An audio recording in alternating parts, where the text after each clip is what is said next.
Hello students, today we will discuss simple triggering of SCR.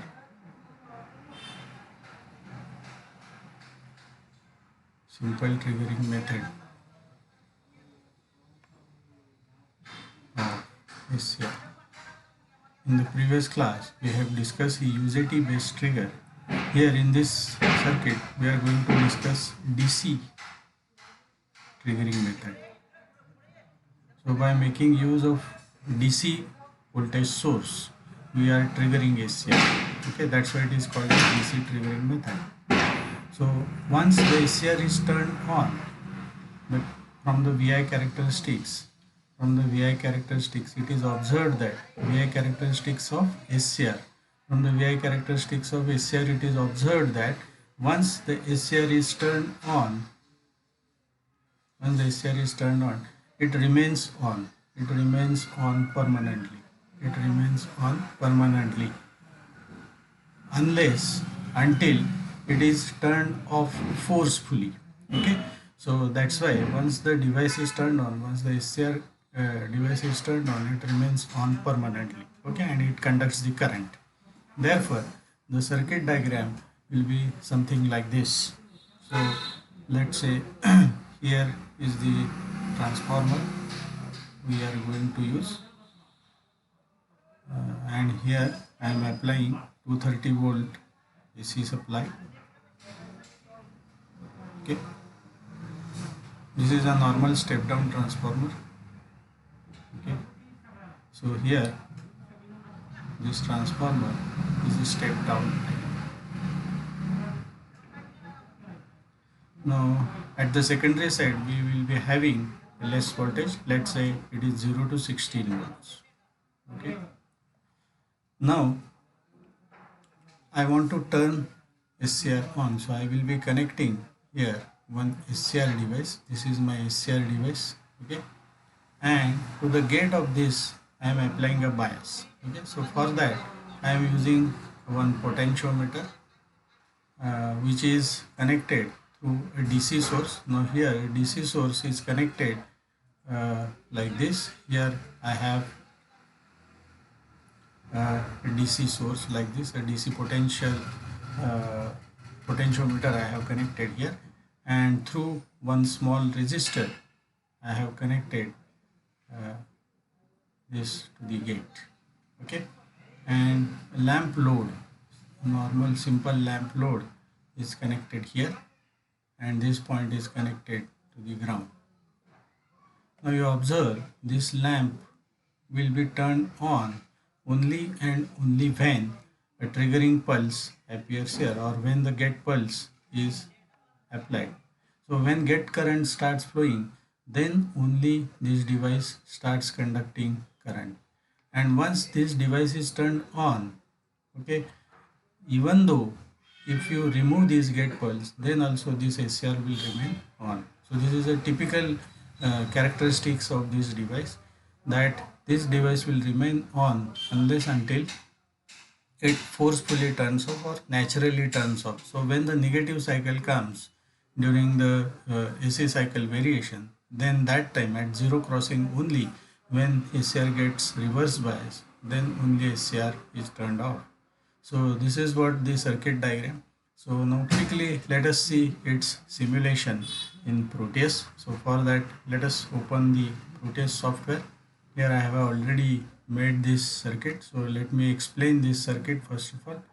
So here you observe the AC source I have connected, and in order to measure the input side potential I have connected a AC voltmeter here, and this is my step down secondary side of the transformer. This is a normal step down transformer, and to observe what voltage is appearing here, I have connected a AC voltmeter across the secondary side of the transformer as well. Now one end of the secondary of the transformer is connected directly to the lamp load, and another end of it is connected to the SCR, and the circuit is made in this way. The cathode of the SCR is connected to the another terminal of the transformer. And as I explained in the previous slide, this is my triggering circuit. So here this potentiometer is used. The value of this potentiometer is 3.3K. This is a gate protection circuit, 200 ohm, and these 100 ohm resistors are used to limit the current flowing into the gate terminal. These resistors are essential because if these current limiting resistors are not inserted in the gate lead, then there may be a chance that the gate current may increase the temperature. The gate current slightly increase the temperature of the junction, and there may be a chance that device may get damaged. So that's why these current limiting resistors are connected, and you observe this DC potential or a battery VCC is connected at this side of this potentiometer. This point is grounded, and one end of it is one end of the oscilloscope, that is one port of the oscilloscope is connected to the one end of the load in order to observe the waveform. You observe the properties. Here I have connected the sine wave source, which has amplitude of 317 volt and frequency of 50 hertz. This is the RMS value, alright, and this is a transformer turns ratio. So make these settings in order to achieve 16 volt at the secondary side. In the next video I will explain how these settings are done in order to achieve required voltage at the secondary side of the transformer in Proteus. So make these necessary settings, click on OK button, and now your simulation is ready to run. Okay, so if I run it now, you observe first primary side voltage. You observe first primary side voltage. So here you will observe it is 224 volt. Okay, so although I have connected a 317 volt, it is RMS value. Actual value, peak value is 224 volt is appearing at this side. Now this is a step down transformer. You observe I am getting around 28 to 29 volt at the secondary of the transformer. So this is a step down transformer. Now one end of it is connected to the load, and load has already started conducting current, or SCR is already turned on because the pot position is at the top. So let me make it at the bottom position. So if I change this position, let me zoom it a little bit so that you can, now you see SCR is turned off. How we can ensure that SCR is turned off? You observe the lamp is now not glowing. Okay, so if you move this pot position at the bottom, then SCR is totally off and there is no conduction of current. But as I move this pot at the top side, you observe at a particular point the SCR starts conducting and the lamp will start glowing. So you see now here at this point lamp has started glowing, and this can be clearly seen in the oscilloscope waveform. You see this is the position where the SCR is totally turned on, so because of which there is no negative cycle appearing. Okay, since SCR is a unidirectional device, during negative half cycle it is totally off, but since it is momentarily flicker, we will not observe it on the oscilloscope.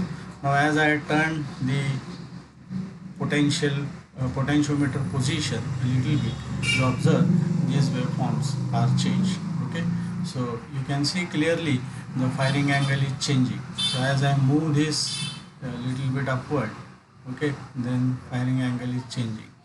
So this is a simple DC triggering method wherein we can control the firing angle of the SCR, but you observe here we can have control only up to 90 degrees. Since this is a R type of triggering, it is one of the best triggering method preferred for a circuit wherein we require a less voltage. Okay, so here you observe till 90 degree we are getting fine control, but when the control reaches to 90 degree, that is when firing angle reaches to 90 degree, it is turned off. So R triggering has a limitation that it has a firing angle variation from 0 to 90 degree only. So this is what it is. So in the next presentation I will explain another triggering methods. Thank you.